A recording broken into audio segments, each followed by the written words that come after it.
Hi, my name is Joyceann. I have had a dream for 18 years, but I don't feel I was matured and ready and hadn't learned the lessons quite yet. This letter originated to Miss Oprah.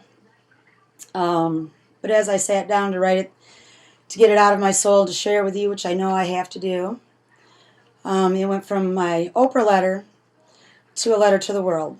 And this is not about me. This is about all of you. I'm very nervous, I'm sorry. But here we go. Works of love are works of peace. Hello, my name is Joyceann. I am a small-town farm girl, mother of 6 boys. If you can spare a few minutes, I would like to share something really important to me. So important that if I don't do it, I wouldn't be whole. It would be a dying regret. This is my destiny, and it is way overdue. My fears held me back. I do believe in God and evolution. Even if you don't want to acknowledge that God exists, you have to believe that you have a life force inside of you. And when your body dies, your entity, which is your soul, does not die. It moves on. I can't explain it other than you can't see the oxygen you breathe, but it is there. I believe time in heaven is different from time on earth. They say time on earth is a blink of an eye in heaven. We have to remember man wrote the Bible. We as a human race have only just begun to chart history. I believe the Bible holds some wonderful stories and lessons about our biblical history. We are all brothers and sisters of this world. We need to come together as a loving and caring family. I don't go to church like I should, but I talk to God all the time. I feel He is with me all the time. It is important to have faith, even if it is blind faith. I could never have gotten through my living hell if it wasn't for my loving family and friends, and especially God and Mother Mary. The power of prayer is strong. My aunt's church had a prayer chain. It went all the way around the world. At different times, farmers across and around the world would stop whatever they were doing and drop to their knees and pray for my family. Praying to heal Andrew Joseph, my AJ. AJ is a true miracle. I could never have gotten through all of this without God carrying me in His gentle arms when I needed Him. Even though I can't see Him, I can feel Him. I never really gave a second thought about free will until I went looking for answers to why God would take such a beautiful and precious, beautiful little boy. My priest, Father Bob, told me it wasn't God who took my boy from me, it was man's free will. He said God had given man the gift of free will. It was a lot to take in. AJ, and only made more questions. I'm not highly educated or a rich woman. When it comes to money, not a rich woman when it comes to money, I'm sorry. I'm a person that doesn't need much. Family, food, love, health, and shelter. That is all I really need. I'm blessed and already have everything I need. The problem is everyone doesn't have these important things. You can't be happy or safe ever. How scary their worlds must be. Everyone deserves to live a happy, healthy life. It is up to us that have everything and then some to give to those that don't. Everyone in this world is related to each other somewhere down the family tree. If we had 300,000 go blind and another 700 children die each year in America, we would totally freak out and panic. The lack of protein and essential vitamins easily fixed, right? You would think. The lack of protein, nope, did I say it right? Nope, sorry. You know something would happen right here fast and quickly. We don't want our babies to die, right? So what the heck? We need to start caring and make a difference. Yes, one person can make a huge difference. Just imagine if the whole world cared. What a different world that could be. The poor, weak, and scared need our help. It's not always someone's fault or not your problem. It is our responsibility to use our free will wisely. This is written from my heart and soul. Some of it is emotional and raw. I'll try to get to the point already. Sorry, I'm exploding inside with so much to say and so much energy. This dream or vision I have, it all started because of a tragedy in my life, my living day in hell. April 25th, 1997, the day a man's free will took him through a red light on purpose. I know this because two different people heard three trucks talking on the CB. The first one said, "I'm going on green." The second one said, "I'm going on yellow." And the third one said, "I'm going on red." He was the third of three trucks running together. It was considered hearsay and couldn't be used in court. Anyhow, his free will took him through that light going about 50 miles an hour. I was told the impact force per inch was so huge he could have crashed through a large factory building with many cement walls only to come out the other side. What a fool he was. He at first didn't even get a ticket because they said he couldn't stop. The officials said he couldn't stop because all the brakes on one side were fried and half on the other side were fried as well. Excuse me, but this guy was driving an overloaded, axles not adjusted, semi with a pup, which means two semi-trailers full of huge logs. He probably fried his brakes when he slammed on them before he slammed us. He was literally driving a train on the highway. I never got to see that guy's face. I never got the chance to tell or show him what a beautiful boy he had taken from us all. Sorry, my head is spinning and it's hard to think straight. I feel like my brain is going bonkers. Alrighty then. The next nasty accident took my 5-year-old Cody James and put my 8-year-old Andrew Joseph into a coma with a severe brainstem injury. The neurologist wanted me to sign papers not to resuscitate AJ if needed. He said, "It's 2 o'clock." I'm talking to a computer, right? Okay. He said he would never come out of a coma. And if he did, he would be a vegetable for the rest of his life. I was dealing with the thought of Cody's skull being described to me as an eggshell that had shattered cracks all through it. Therefore, they decided to pull the plug without telling me first. I was appalled and disgusted and obviously said no. I was told by my mother of his death. While strapped down, head and all, I'm sure as loud as I am, everyone in the hospital heard my screams. They rushed me into a small room, when out of nowhere, my Uncle Randy and Aunt Yvonne were standing next to me. Then a doctor shot me up with something. What I remember from the accident is I was turned around to my right. Dawn was giving Cody a piece of candy. And then Jeff yelled, "What the hell?" I turned around, looking out the driver's door, seeing the reflection of our white truck on the grill of the semi. It happened so fast, I didn't even have time to gasp.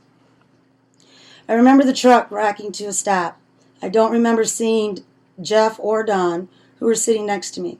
I remember looking back and seeing Joshua, who was almost 2 at the time. He was sitting behind Jeff, the boy closest to the impact. Other than Jeff,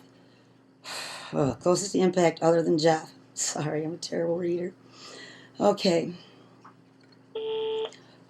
he had a bloody nose, and he had a bloody nose. The next thing I know, I'm sitting in the back seat, screaming at the boys, "Wake up, wake up," holding the 2 boys who were hurt the most, worst. My son Tyler and DJ, my girlfriend's son, were okay. The 2 in the middle, back were hurt the worst. My best friend Dawn hit the window and had glass embedded in her face and head. Jeff had a scratch on the corner of his forehead. He must have had many angels wrapped around him. So, I'm sitting in the back seat, holding Cody's bloody head in one hand and Andrew's head in the other. I was screaming, "Wake up!" I was in shock. Then a woman who said she was a nurse en route. She came in through the passenger side door. She screamed, "Don't move!" I yelled back, "I know!" I don't remember getting into the back or grabbing the boys' heads. Then the first fireman arrived. He came to the passenger door. She told him Cody had no pulse and wasn't breathing and that they needed to get him out. The next thing I know, Cody's on the ground with the people working furiously on him. I crawled out of the passenger door, looking down at Cody. Then I walked around the front of the truck. I came to the driver's side door. The truck was smashed all the way to the passenger side. The rest of the boys were being pulled through the back window. I was in such shock, I started walking south on US 131. I was in La La Land. I was walking like a zombie with no mental conscience. A woman came up to me and stopped me. She asked me if I was in the accident. I said yes. She then wrapped her hands around my neck and walked me back to the accident scene. I had many angels come into my life when I needed them most. So they laid me down on the ground next to my boys and Dawn. They put me on a board and strapped me down so I couldn't move at all. The helicopter was coming in to land. So I picked up my Cody James. I remembered a person putting a blanket over my face and body. The dirt was flying like a horrible dust storm. I closed my eyes and the dirt filled my eye sockets. It felt like I was in a war zone.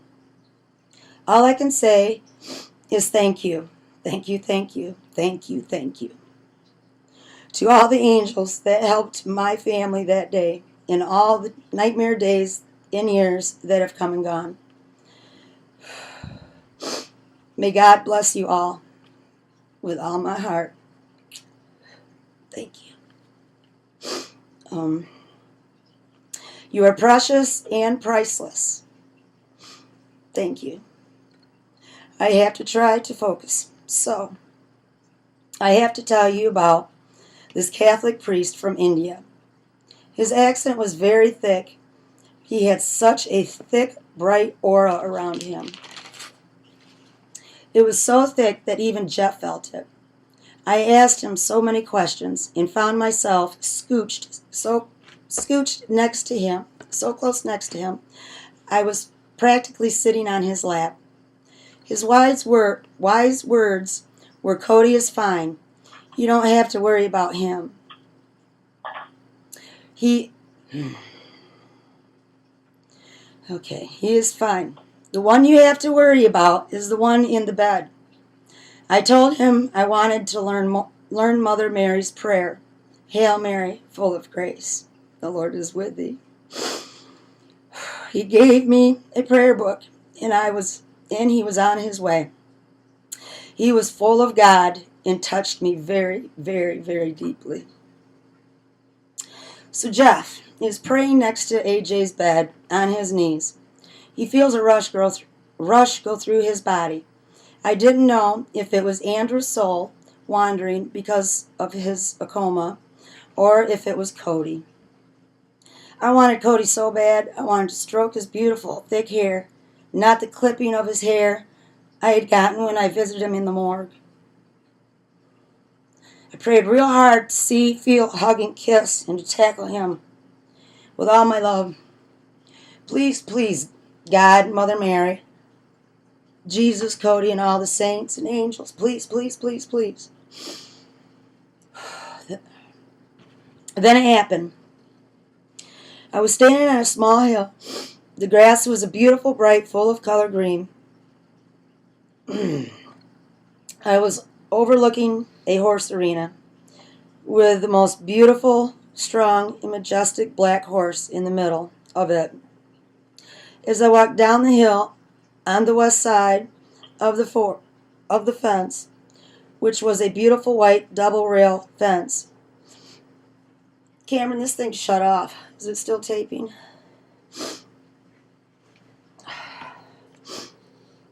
Okay. Sorry about that. I'm not a computer girl. Okay, here we go. I don't want to retape it. Just once is good enough. Okay, let me start over. Or not really over, but here we go. So I'm walking. As I walked down the hill on the west side of the fence, which was a beautiful white double rail fence, as I walked along the long side of the crowd, the black horse was rearing up in the middle. It truly was the most beautiful horse ever. It was so majestic and strong. The horse reminded me of Zorro's horse, but bigger. I came to the end of the fence and turned right. I walked in front of a small set of bleachers. When I came to the corner of the corral, I turned right, and there he was. He was almost 6 when he went home to God, but there he was, leaning back against the rail. He wasn't a little boy. He was a young adult. Sorry. Okay. His back against the rail, with his arms stretched across the top rail, with one foot resting on the bottom rail. I walked up to him as he walked up to me. He reached out his hand, and I shook his hand. His hand was warm. We stood there shaking hands, and he told me he was heading north. He said, I'm heading north, Mom. I have to head north. And I said, I know. Then I woke up. I was in awe and wonder and in shock. Why or how was I so calm and cool, only shaking his warm hand and talking so calmly and collected? And I had only wanted to tackle him with hugs and kisses while telling him how much I love him. I also wondered how or if I had ever dreamt in color or felt such a physical touch of warmth. It truly was something I had never experienced before in my life. It was truly a gift from God. Thank you, God. I was blessed with only one more dream of Cody. I was standing at the doorway of our home. It was nothing like the first dream. I don't remember any color or any physical warmth of touch. I walked out the front door to greet him as he walked down the wooden walkway towards me. Excuse me. He was the age and size of my almost 6-year-old Cody.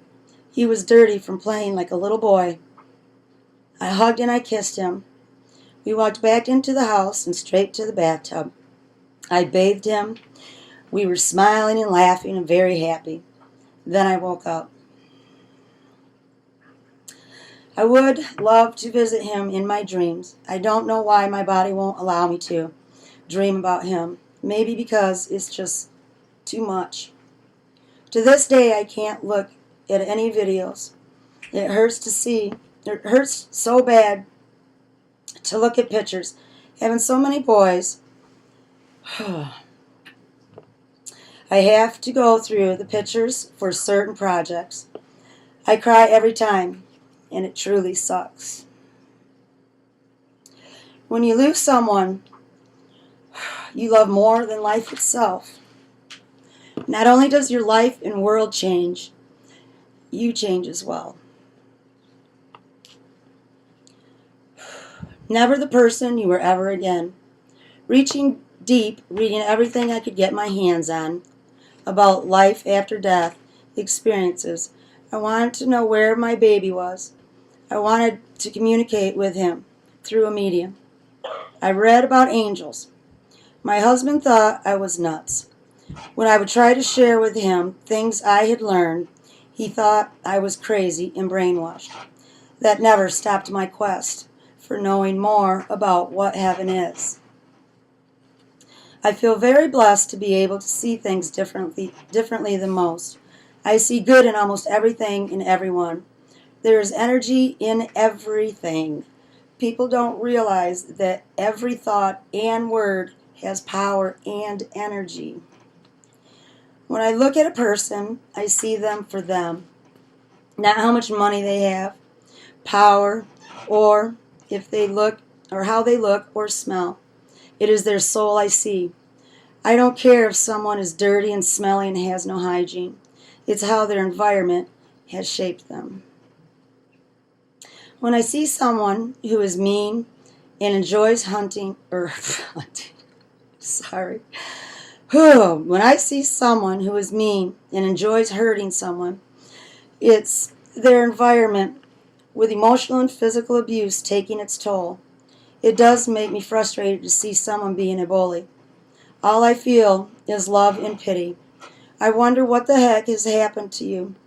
With unconditional love, I have seen angry bullies who hated and only wanted to inflict pain, especially the weak, feeling only betrayed, whose only thought was, get even, hurt them deep to the bone.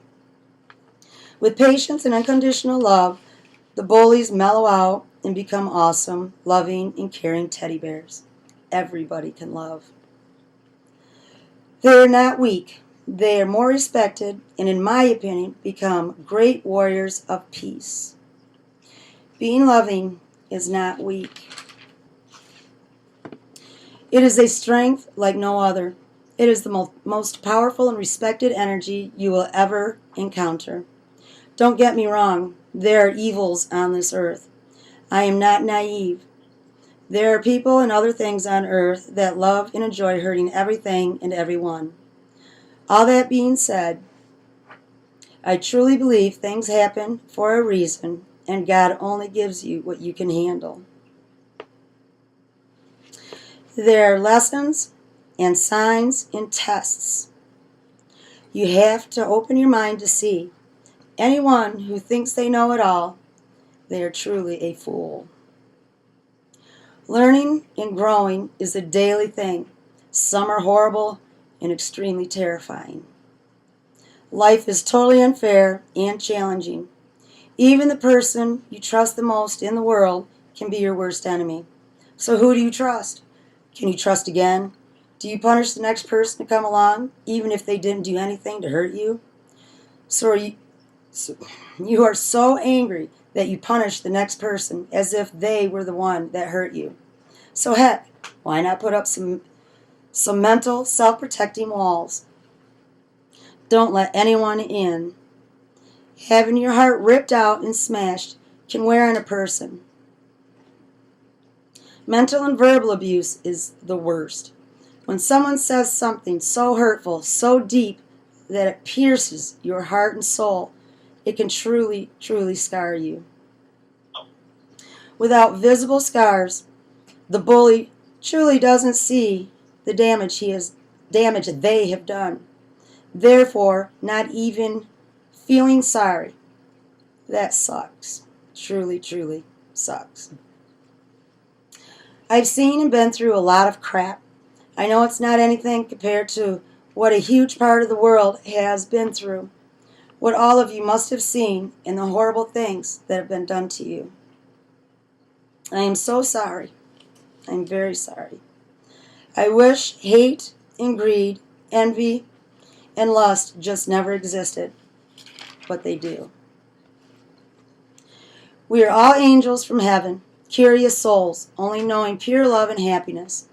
I believe we come here to earth to get an understanding of what we don't know and try to make a difference with the power of love. I have never felt like I was the smartest person in the room, that's for sure. Quite the opposite, actually. I have had an open mind forever.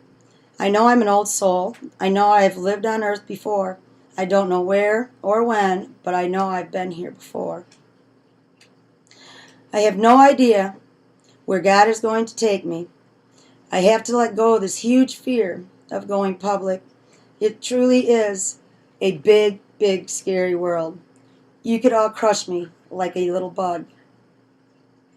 This is like giving birth, but even scarier. I have a great sense of humor. I can just hear the jokes about how silly and crazy the Michigan farm girl is. Alrighty then, here it goes. I would love to have a family farm, a scientific, educational, self-sufficient farm, which would include old people and young people, where they can feel alive and continue learning and sharing.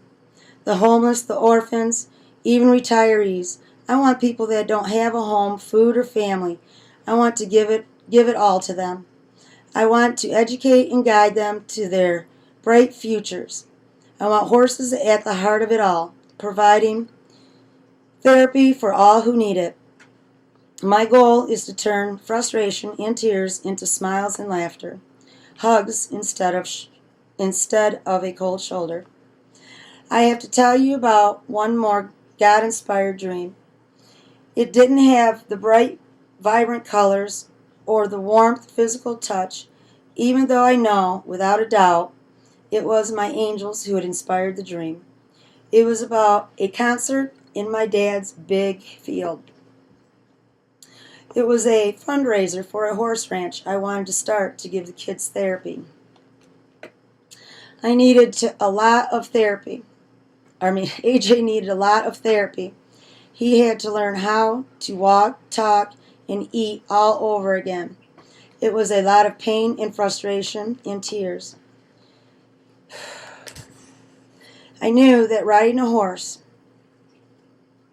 used all of your muscles, the same as walking. What a great way to work your muscles with laughter and smiles, enjoying it like nothing else compared. I just knew that this must have been what God wanted me to do. I wanted a garden full of heirloom vegetables to share with all. Sorry, that's my head showing through there. Sorry, back to the dream. The dream consisted of some hay wagons and a big hayfield. All that was normal. What was weird was that Oprah and Willie Nelson were in my dream. Excuse me. He loved people and farmers. He wanted to help by performing. Oprah was there because she also loves people and wanted to help. She wanted to put huge TV screens so that all the people could see what was happening on the stage. Then I woke up and literally yelled, "Yes! Yes, that's how I can make it happen. From the people, for the people." This is kind of really wild. After waking up and walking into the kitchen, I turned on the TV and wow, on TV was Oprah announcing her Angel Network. I screamed, "Yes!" and jumped in the air. It was a sign. I started writing many letters with many tears, but threw them all away. I was told to focus on my family, which was a huge handful. I thought how silly and crazy my dream was. I was nobody, with no money, no business experience, totally unorganized, wait till last minute person who likes her privacy. I certainly didn't feel worthy. Heck, I don't even have a cell phone or a personal computer. I swear if I touch a computer or anything else, if it can be screwed up, I'll do it. I was taught that you should never ask for even a drink of water if it wasn't offered first. To ask for help with something of this magnitude made me feel uncomfortable and certainly unworthy. I would like to start a wonderful family farm for future farms around the world. It's a huge dream. This dream has grown over the past 18 years, and so have I. I know things come into your life for many reasons. Someone brought us through a fundraiser, a subscription to Guidepost and Forbes magazine. I know the Guidepost was obviously for me, and the Forbes magazines piled up. I decided to pick one up and actually really enjoyed it. I learned a lot and saw a different world. In the U.S., 0.01% is the rich, and the super rich, or wait a minute. In the U.S., 0.01% is the super rich, and 0.10 is the millionaires, or something like that.